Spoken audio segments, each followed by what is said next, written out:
potong kelingking jari saya.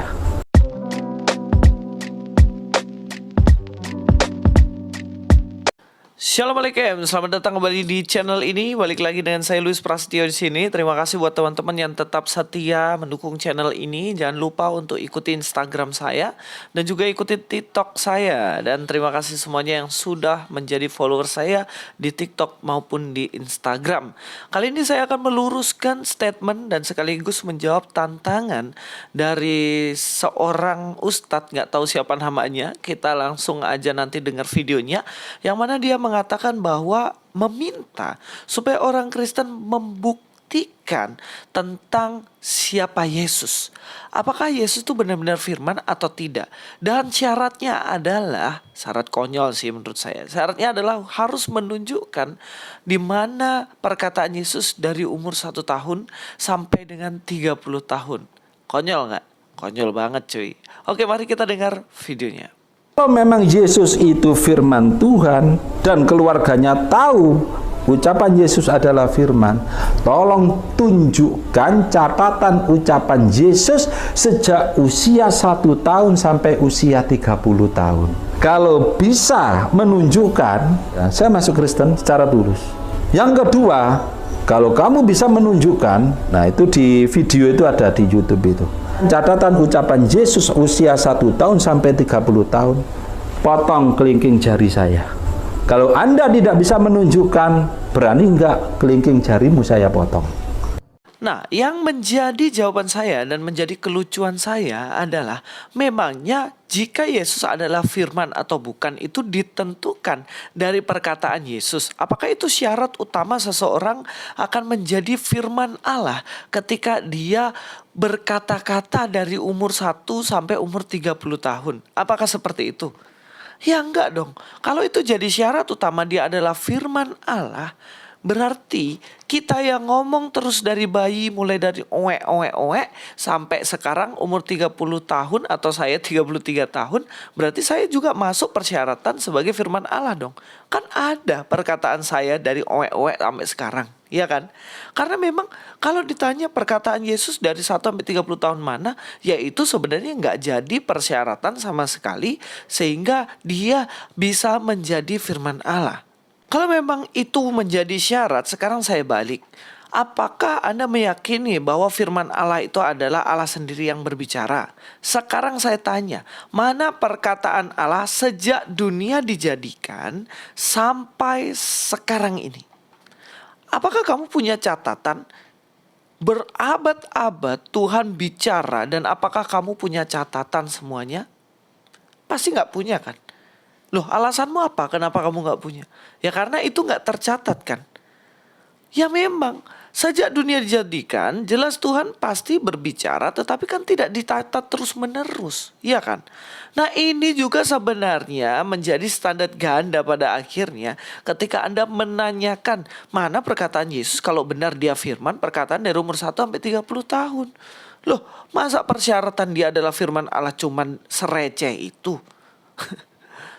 Dan toh Anda nggak bisa menjawab kalau memang Anda mengakui bahwa Allah itu memiliki, dia adalah firman. Syaratnya adalah ada perkataannya mulai dunia dijadikan sampai akhir. Nah, dalam Alkitab sebenarnya jelas terperinci. Tetapi itu pun itu tidak ketika setiap hari Tuhan berbicara, setiap detik Tuhan berbicara. Kan nggak gitu. Dicatat di situ hal-hal yang penting-penting saja. Selain itu, yang saya heran kok dengan PD-nya memberikan pertanyaan dan tantangan seperti itu, seakan-akan itu menunjukkan Anda intelek gitu loh. Padahal kan itu sebenarnya pertanyaan receh yang nggak ada inteleknya sama sekali. Karena pertanyaan itu toh pada akhirnya nyerang Anda sendiri dengan iman dan kepercayaan Anda sendiri. Dalam Yohanes 1 ayat 14 dikatakan di sini ya, firman itu telah menjadi manusia dan diam di antara kita ya. Dan di antara kita dan kita telah melihat kemuliaan, yaitu kemuliaan yang diberikan kepadanya sebagai anak tunggal Bapa, penuh kasih karunia dan kebenaran. Nih, perhatikan baik-baik, firman itu telah menjadi manusia. Kalau kita lihat ya, di dalam bahasa Yunaninya sendiri ya, firman itu telah menjadi manusia. Ini sebenarnya ada beberapa kode di sini. Coba kita akan lihat secara analisa kata. Ya, firman. Kalau kita lihat dalam bahasa Yunani-nya ini dikatakan kai ho logon sax egeneto. Nah, dikatakan kai dan hologon yaitu firman. Apa yang dimaksud dengan logon? Logon ini atau logos inilah yang disebut sebagai firman. Firman, perkataanku. Jadi berkaitan dengan perkataan dari Allah sendiri. Nah, kalau kita lihat perkataan dari Allah sendiri, kemudian dia jadi manusia, apa yang dimaksud dengan manusia di sini? Sarx. Sarx di sini kalau kita lihat ya, atau sarka ini yaitu daging atau menjadi manusia memiliki badan secara jasmani. Jadi kalau kita lihat dalam bagian ini, maka kita tahu bahwa firman yang menjadi manusia atau Yesus, firman Allah ini menjadi manusia, berarti firman yang adalah perkataan Allah sendiri ini kemudian dia mewujud menjadi manusia dan dikatakan bahkan diam di antara kita. Matthew Henry menjelaskan dengan baik ya, di ayat 14 dikatakan begini, dia yang mengatakan firman itu telah menjadi manusia. Pernyataan ini mengungkapkan inkarnasi Kristus dengan lebih jelas daripada apa yang sudah dikatakan sebelumnya. Sebelumnya dengan hadirat ilahi ia selalu ada di dalam dunia, dan dengan nabi-nabinya ia datang kepada pemilik kepunyaannya, yang artinya